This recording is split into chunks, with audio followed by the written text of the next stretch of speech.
Hi friend, good morning সবাইকে। সবাই কেমন আছো? আমি তো বেশ ভালোই আছি। ওয়েলকাম সবাইকে এসএস ফ্যামিলিতে। দেখো, আমি তোমাদের জন্য একটা নতুন ভিডিও নিয়ে হাজির হয়ে গেছি। আমি সকালে উঠে আগে প্রথমে ফুল, দুব্ব, বেলপাতা, তুলসী পাতা সব তোলা হয়ে গেছে আজকে, কারণ আমাদের বাড়িতে আজকে পূর্ণিমার পুজো আছে। সেই জন্যে সকাল সকাল আমি চান টান করে চলেছি ঠাকুর ঘরে। সকালে চান করতে খুবই কষ্ট হয়, এত ঠান্ডাতে চান করতে খুবই কষ্ট হয়। তাও তো চানটা করতেই হবে, না হলে তো পুজোর জোগাড় করা যাবে না না। তাই সকাল সকাল চানটা করে চলে এসেছি। দেখো, এসে আমি আগে আলপনাটা দিয়ে নেবো। মাঝখানটা একটু বড় করে আলপনা দেব, আর এই সাইডে ঠাকুরের সামনে সামনে একটু একটু করে দিয়ে দেবো সব জায়গায় আলপনা। দেখো, কালকে তো বৃষ্টি হয়েছে, খুব ঠান্ডা ছিল।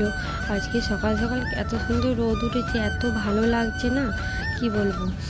আমি সকাল থেকে চান টান করে চলে এসে কিছু খাওয়া হয়নি, তাই মা চা দিয়ে গেল, বলে যে খাও, এটা কিছু হবে না। তাই চাটা খেয়ে নিলাম একটু রোদে দাঁড়িয়ে দাঁড়িয়ে। এসে এই আটমটা মাঝখানটায় রেখে সব প্রদীপ প্রদীপ সব সাজিয়ে নিলাম। সব হয়ে যাওয়ার পর এবার আমি ঘরটাও বসিয়ে দিলাম।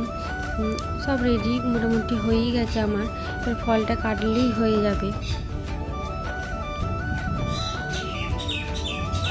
ভাবলাম সবই তো হয়েই তো গেছে, তাহলে ফলটাই কেটে নিই। তাই ফলগুলো কেটে নিলাম। ফলগুলো কাটতে একটু দেরি লাগবে, এতগুলো ফল, আবার অনেকগুলো থালা আছে, সব থালাতে সাজিয়ে সাজিয়ে দিতে হবে। সেই জন্য ফলটা ভাবলাম কেটেই নিই, তাই ফলগুলো সব কেটে নিচ্ছি।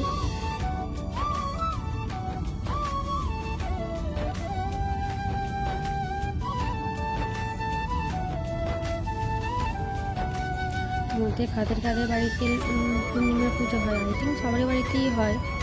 দেখো, আমার ফল কাটা কমপ্লিট। কত সুন্দর লাগছে সব রকম ফল একটা থালার মধ্যে।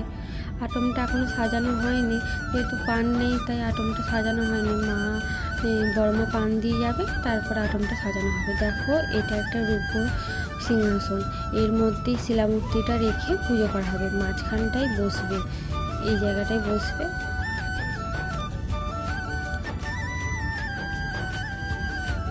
এই থালা দুটো নিচেতে ঠাকুর ঘরে দেব।